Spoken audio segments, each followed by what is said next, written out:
Hello, guys. Just want to tell everyone good morning and welcome to, I don't even know what day it is again. I'm just confused. But it's April 9th tomorrow and Thursday. So remember your photo essay is due tomorrow.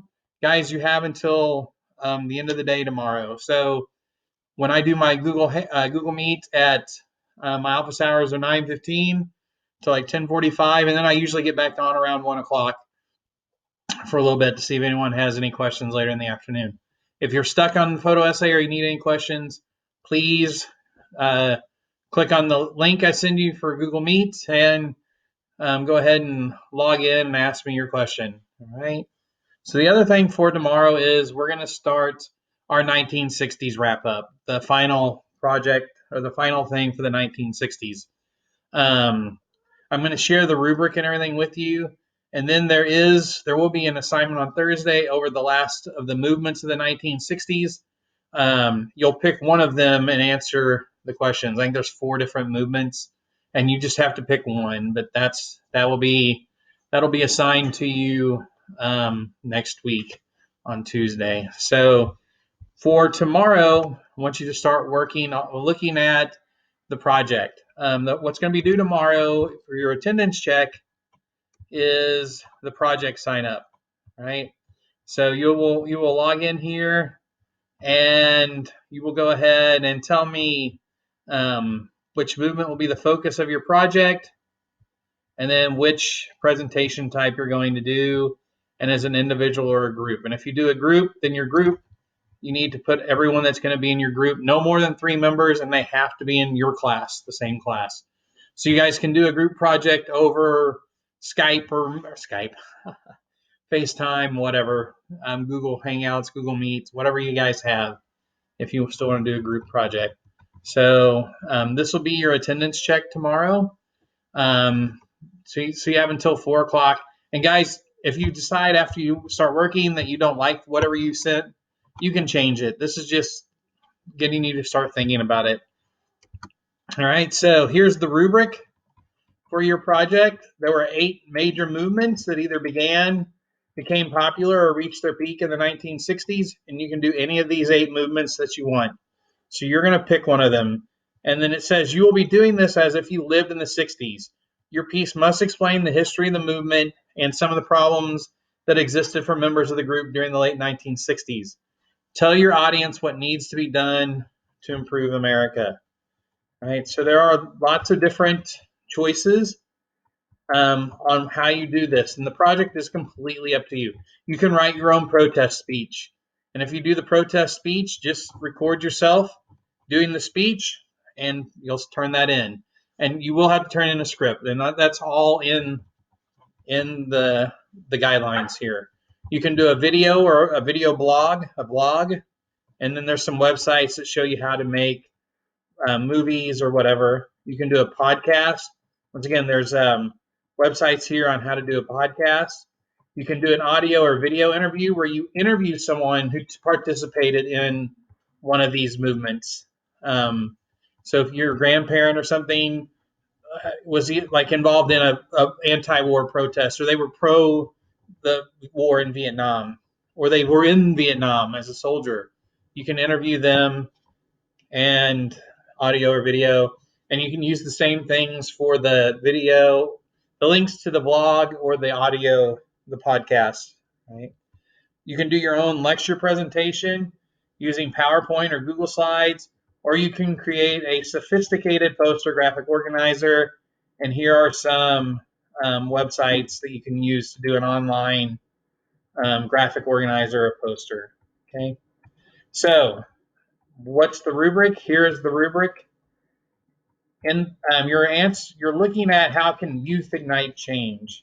So your answer for your project should be one of these. Provide historical context and background to the issue of your chosen topic. So if you chose civil rights, explain the background and everything. If you chose the student movement, explain the background of it. Provide a thesis. What needs to be done to improve conditions for your group or cause? Show sufficient details, that's your evidence and your facts, to fully develop your answer. Utilize primary and secondary sources and your own thinking. Cite your sources appropriately and be thorough. Do not provide only a simple answer, dig deep, right? If conducting an interview, there are specific requirements for the interview in the instructions to the interview. Here's the rubric. So 5 points for historical context. There's five maximum points for each category, right? And then you can read the rubric and see how it goes down, right? So if you get a 5, a 5, a 5, a 5, a 5, then you get full points down here, okay? So make sure you guys do everything that the rubric asks for. And you can see, sorry, I'm moving it real fast.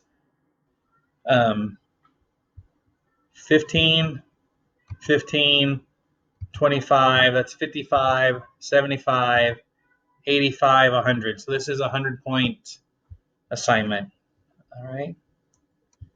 Guys, this isn't a rush thing, okay? You're going to have a couple of weeks to work on it, but you do need to start planning, figuring out what you're going to do, right? So if you're going to do a speech, here's the format: 600 to 1,000 words typed. Since we're all on computers now, let's type it, right? A peer-reviewed rough draft must be attached that's clearly labeled rough draft. You'll need 5 sources, including at least one primary source. And it says include your sources on the works cited page. That is a Google form right here. Here's your research bibliography. This is where you will put source 1. Title of the source, is it primary or secondary? What type of medium? What information did you get? How are you going to use it?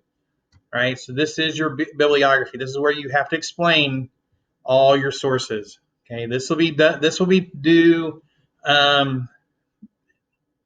probably not, let's see, tomorrow's Thursday. This will probably be due next Thursday. You need to have your sources figured out and what's going to go on. But I will remind all of you again, right? So the speech, guys, just follow the directions if you're going to do a speech.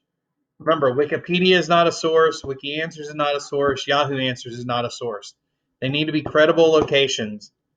If there's any doubt or if you have any question about the credibility, send me an email, log in to Google Meet, ask me what's going on. Okay? Do not copy a speech or a portion of a speech from the internet or from your peers. All right? Do not plagiarize anything. Video or a blog, if you want to do that, it needs to be a 3 to 5 minute video that lays out the arguments to support your chosen movement. It may be done one-on-one with the camera and visual aids, or it can be a skit. If you do it as a skit, you can work in a group of no more than 3 people. However, I'm not really sure how you guys could get together and film it because of social distancing, but if you can figure out a way to do it safely, right? Or you can just make your own video and use props. Must include evidence of pre-planning. So you have to print out, you're going to have to type up like a 300 to 500 words, your script, or like a storyboard where you're explaining what's going on. Once again, 5 sources. And then if you do this as a group, there will be a form that you'll turn in about everybody else in your group. That's all anonymous. So you can be truthful. Like if one person did nothing, tell me that they did nothing. Okay. And some specific suggestions on how to make it. Okay.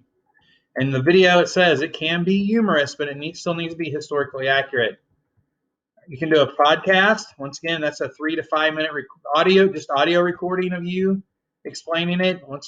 Including a complete podcast, a script, 5 sources, one of which is primary, and then there's the suggestions. So all of these guys have their specific instructions.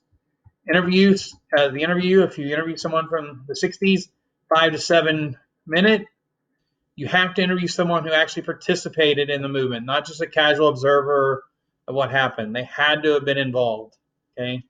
So the interview should cover questions about what that person did in the movement, and they should clearly identify themselves, their cause, their activities, and where they did their work for the movement and how they believe their efforts contributed. This can only be done individually, so 1 student per interview, and then do a typed up transcript of the interview. So after you're done with the interview, type up what was said. Here's what has to be given. Guys, your transcript has to match what is on the audio or video. Okay? You do not need the 5 sources for your bibliography, but you must, you'll tell me on that, or provide a page showing the sources used and or the vital information about your interview subject. So their full name, mailing address, and a valid email address if they have it. Okay? And then suggestions on how to do it well. Presentation, if you want to do that, an 8 to 12 slide presentation on Google or PowerPoint. 5 sources, at least one must be a primary. If you choose this option, you must present it to the class. You don't have to present it to the class anymore because we're not going to be in class. So you will just turn in the presentation if that's what you want to do. You still have to have all the sources, be persuasive, include pictures. No one wants to look at a giant blob of text, and then follow the rules for there. Okay. Use only credible. If you want to do a poster or graphic organizer, neatly written or typed text on a trifold poster board, or you can do it in an electronic document such as Word, PowerPoint, Google Docs, Google Slides, or any of those links that were up there. Smore. There's lots of different ways you can do a presentation, and it needs to be digital now because you won't be able to turn in a poster board to me. Okay, then it explains how you're supposed to do each one. Sorry, my cat is walking across my lap now. Say hello, Shadow. Say goodbye, Shadow. So you'll do that. Still 5 sources, one of which must be primary source. Okay, and historical accuracy is a must. Okay, so those are the different ways you can do your presentation. Guys, it is up to you. Pick the one you're most comfortable with, and you can feel like you can do the best job with. As it is a big grade, it's 100 points unassisted. Okay, and you have the rubric, and when you turn it in, when I fill out your rubric, I'll send back a copy of the rubric to you with notes and everything else on it about what I saw or what I thought was missing or whatever. All right, so that is our 60s. That's our 60s assessment. Giving you the information tomorrow on Thursday. Tomorrow is April 9th. It'll be due April 23rd. The project will be due April 23rd. So you're going to have 2 weeks to work on it. There will be other things continuing on. Like we'll start talking about the 70s and everything. We're also going to talk about some of these other movements that we haven't talked about a whole lot. But you have enough information to pick which one you want to start working on. Okay, so this will be your attendance check for tomorrow is the project sign up, telling me which one you think you want to do and what type of presentation. This does not set your presentation in stone. You can change it, but this is what I'm going to use for attendance tomorrow is just your sign up for what you think you want to do. I will also include this. This is your bibliography. So as you start getting your sources, start filling it out. And there's spots for your 5 sources that are required. And then any extra sources, if you have any extra sources, you'll just tell me the title and the author, and if it's primary or secondary. So if you have more than 5, that's fantastic. All right. So you are required to have 5. So that's part of the grade. Also, let me see here. I don't remember what the bibliography.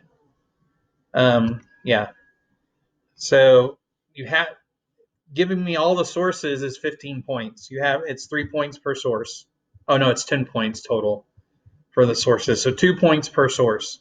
So if you want all of your sources, or if you want an easy 10 points, make sure you have 5 sources, one of which is a primary source. Guys, if you're a little confused over if something's primary or secondary, you can send me an email or log in to Google Meet and ask me any questions you might have about it. All right, so what I want you guys to do tomorrow in class is to start working on this. Start figuring out which thing you want to do, which movement you want to do, which way you're going to present it. and start looking and finding some of your resources. The other thing is I want you to watch the crash course video here, the 1960s. This is where he talks about all the other movements. He mentioned civil rights for a second, but then he talks about the other movements that are also going on in the 1960s. Okay, it's 15 minutes, and then so watch this video first, and then go over your choices. Start doing some research on the choices. Look up all of them, and then figure out which one you want to do, or you think you want to do, and you'll submit that as your attendance check for tomorrow. Which one you're going to do, and then which thing you think you're wanting to do. Okay. Remember, only the video and the podcast can be done in groups. So if you do a podcast, you can have 3 or 4 people discussing it, and just figure out how you're going to record it all together.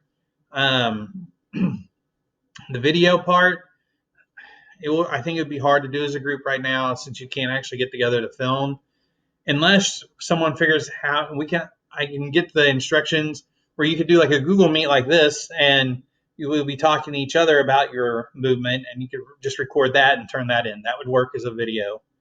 Okay. So if you have any questions about the project, please log into Google Meet and ask me, or you can email me anything. Guys, I have your essays. They were at school. I left them at school not knowing that we wouldn't be able to go back into the school building until lately. So I've got them picked up because they were just laying in school. I'll get those put in. The Cold War essay, the DBQ. And then I've been putting in your daily assignments as we've gone. So some of you check. If you have it in, please turn it in. If you missed an attendance check, turn it in. And I can go back and fix your attendance for you. So other than that, we're just going to be start working on the project. And I hope to see some of you tomorrow. 9:15 to 10:45 is my normal office hours. And then I usually get back on around 1:15 for 20, 30 minutes to see if anyone has any afternoon questions. If no one logs in, I don't just leave it open indefinitely. So hope to talk to some of you tomorrow. Guys, we're going to make it through this. I know some of you are like, it's going to be forever. Since we're not doing assignments and stuff on Friday, and you only have 4 days of class really per week, you've only got like 24 days of class left. So we'll get through this all together. Hope you guys are having a good, making the best of the situation, and I hope to see some of you tomorrow. Have a good day, guys.